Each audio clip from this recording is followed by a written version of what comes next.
After The Lion King 2 Simba's Pride was released in 1998, I had this feeling that the franchise wasn't going to be making any more follow-ups. But given what we got to see in Simba's Pride, that was okay on my account. With the story about Simba's character development as king, and his daughter Kiara taking the spotlight with Kovu, and how they brought an end to a conflict related to a pride of lions still loyal to Scar, even after his death, I thought this franchise was going out on a high note with what Simba's Pride had to offer. However, when this movie came out, it was during the time when Disney was making numerous direct-to-video sequels to their animated theatrical films.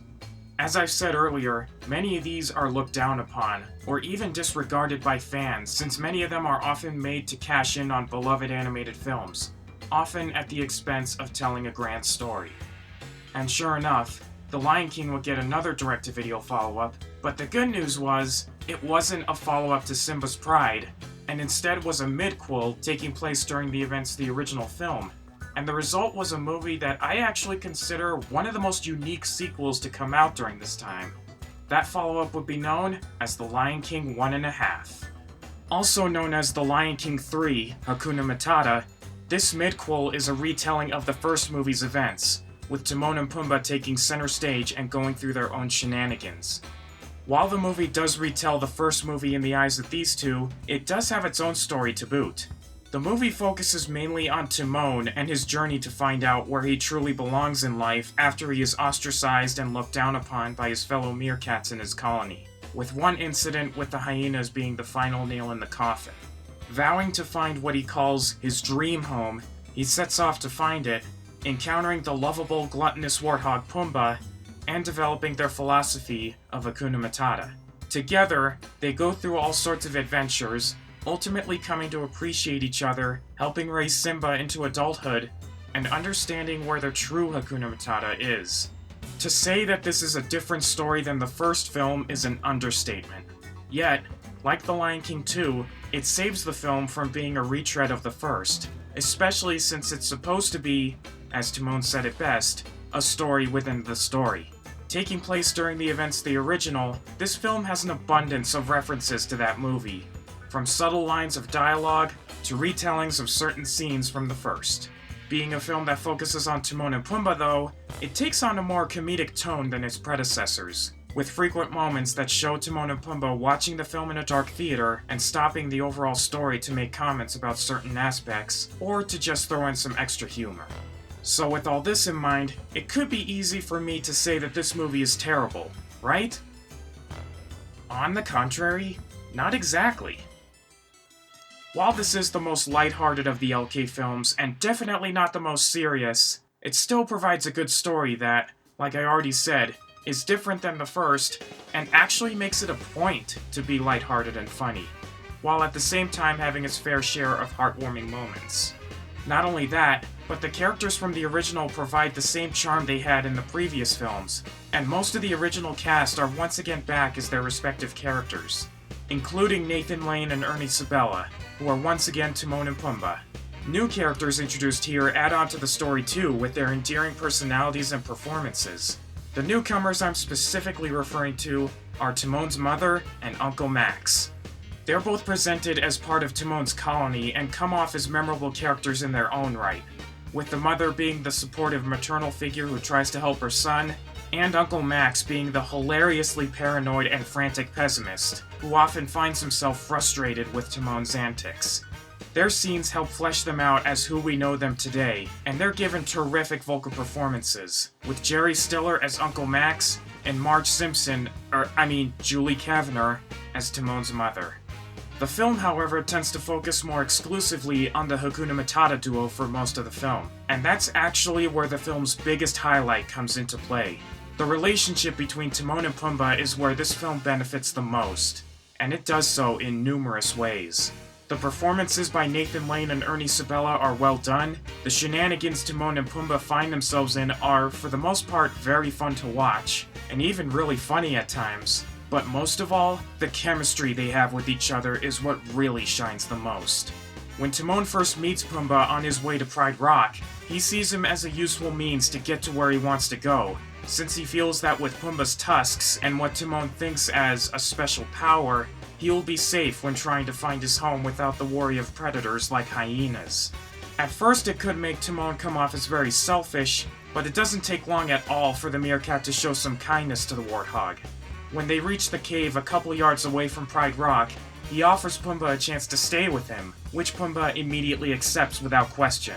And even after they leave the cave when it gets destroyed, Timon refers to what they're looking for as their dream home, not his dream home. Finally, the true sign of their friendship blossoming comes head-on when they escape the wildebeest stampede that ends Mufasa's life and fall down a huge waterfall.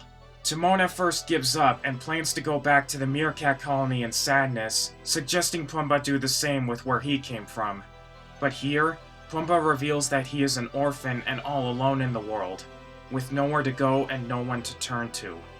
This sequence is really emotional, and it can easily make one who's grown to love this character feel so bad for him. In fact, watching this scene just makes me want to give the poor warthog a big hug. Okay, yeah, that was a bit sappy, but how could one not feel so sorry for sweet, innocent little Pumbaa here? I mean, come on. Thankfully, things turn emotional in a good way immediately after, when Timon reveals that he too is alone and considers Pumbaa the only friend he's had, and therefore won't leave him. As he said it best, friends stick together to the end. This helps Pumbaa feel much better, and further establishes the two as partners for life. Their friendship is displayed in great ways later on, like when we see them enjoy the jungle oasis together, help raise Simba after finding him in the desert, and Timon ultimately realizing that his true Hakuna Matata is with his loved ones, and this is what motivates him into joining Pumbaa and Nala in helping Simba take back Pride Rock from Scar. If these aren't signs of hidden depths in Timon and true character development, I don't know what is. As for the other characters coming back from the original, most don't offer as much as Timon and Pumbaa, but a few do have some nice moments of glory here and there. Rafiki is once again the wise yet crazy mandrill, who actually turns out to be the one who taught Timon the philosophy of Hakuna Matata. It can be assumed that he also taught Pumbaa this philosophy at some point, but there's no scene with the two that can prove this. Simba and Nala appear as well, and it can be easy to assume that they're only minor background characters here, but the former actually serves as an important link to Timon and the true meaning of Hakuna Matata. When the duo takes Simba in, they end up with another friend whom they can share their philosophy with. And by the time Simba goes back to Pride Rock, they both agree that he is part of their Hakuna Matata too. Though in Timon's case, it takes a while for this info to sink in, since he initially thought his dream home was Hakuna Matata, regardless if he had it to himself or not. And when Scar and the hyenas are defeated, Simba takes a moment to thank the duo for helping him. That scene may not have been in the first film, but it's still a sweet moment regardless. As for the hyenas, Shenzi, Banzai, and Ed are the most prominent, and even though they're kind of part of the hyena flaw I have with the original film, they're not as problematic here, since the Circle of Life message isn't the prime focus this time around. With this in mind, they're just simple antagonists whom I'm actually very happy are back for this movie, since I find them a bit underrated when compared to other LK characters. They also provide some funny humor in their own twisted way in certain scenes throughout the film, and they're once again voiced by their original voice actors, Whoopi Goldberg, Cheech Marin, and Jim Cummings. That is a definite added bonus. However, as with other Disney direct-to-video follow-ups, this movie does have its fair share of legitimate problems. And when comparing this movie to the original, they become very noticeable and jarring, even at first glance. One issue I have is the pacing of some sequences in relation to how they play out in the original. One big example would have to be the part where Timon and Pumbaa settle into the cave near Pride Rock in the evening, but by the next morning, they're awoken by Simba's Can't Wait to Be King number. With this in mind, and remembering the first film, does that mean that Simba grew up fast and reached the young cub age in one night? I don't know how fast lion cubs grow up in reality, but that leaves some problems with 1.5's pacing when you think about it.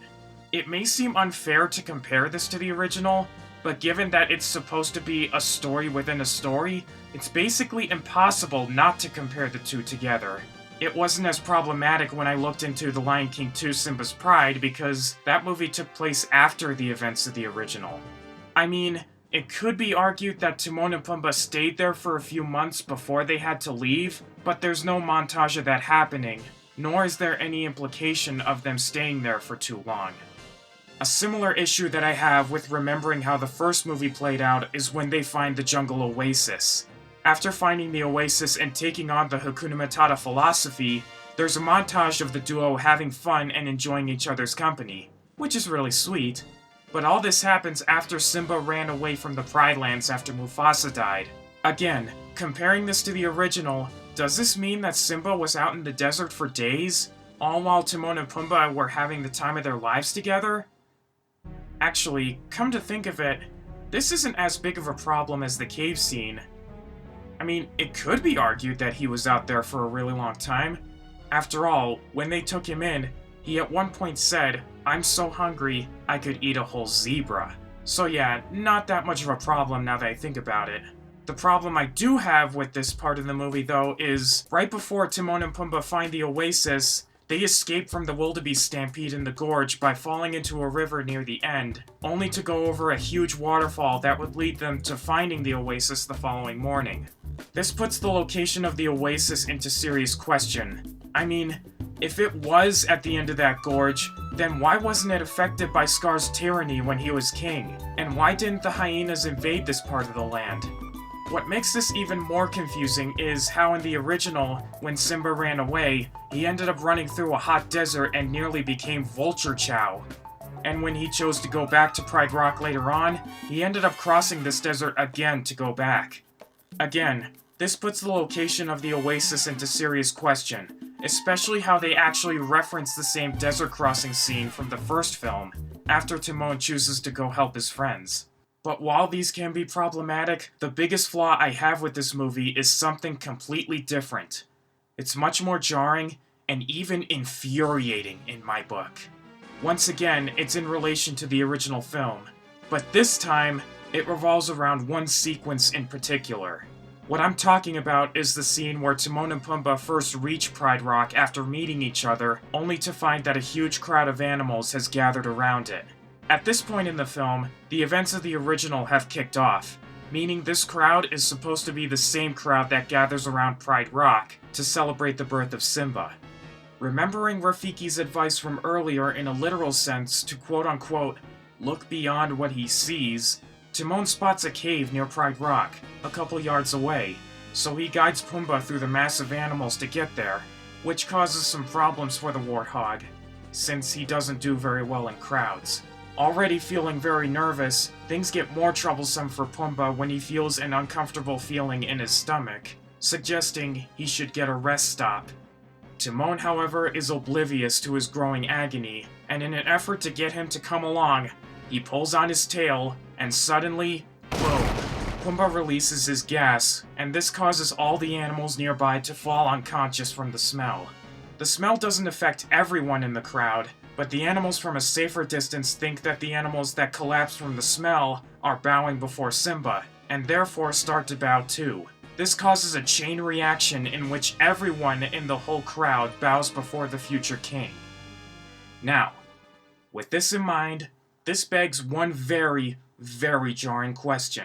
Does that mean all the animals that were bowing in the first film were actually bowing because of Pumbaa's gas?